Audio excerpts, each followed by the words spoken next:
The moon is known to affect life on Earth in a variety of ways. It can affect the breeding habits of animals, the tidal levels of the ocean, and even the menstruation cycles of women.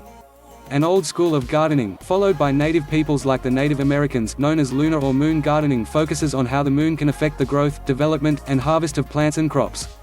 More specifically, lunar gardening focuses on following a particular lunar calendar in order to maximize the health and yield of your garden.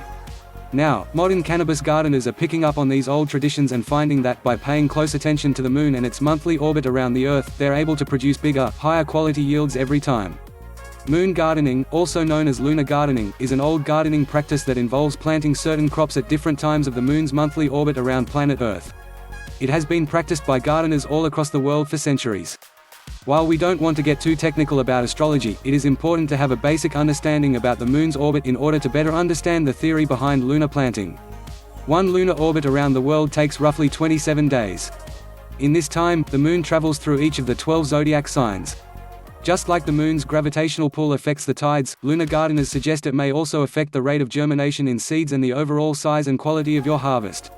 The two main theories behind lunar planting are: plants that bear fruit or flowers above ground should be planted during the waxing of the moon, or when it goes from new moon to full moon. Plants that produce crops below ground as well as biennial and perennial flowers should be planted during the moon's waning period, or when it goes from full to new moon. Some lunar gardeners also suggest that the moon's gravitational pull can affect moisture levels in the soil by pulling moisture closer to the soil's surface, ultimately improving the chances of seeds germinating properly. Finally, some lunar gardeners will also pay close attention to the moon's orbit through the zodiac. Zodiac signs are related to each of the four elements. Capricorn, for example, is considered an earth sign. Here is a basic breakdown of the 12 zodiac signs based on their respective element. Cancer, Scorpio, and Pisces equals water. Gemini, Libra, and Aquarius equals air. Taurus, Virgo, and Capricorn equals earth. Aries, Leo, and Sagittarius equals fire. Moon gardeners suggest sowing seeds as the moon passes through specific zodiac constellations, especially those related to water and earth, for a particularly fruitful harvest. Planting in constellations related to fire, on the other hand, is believed to produce smaller harvests.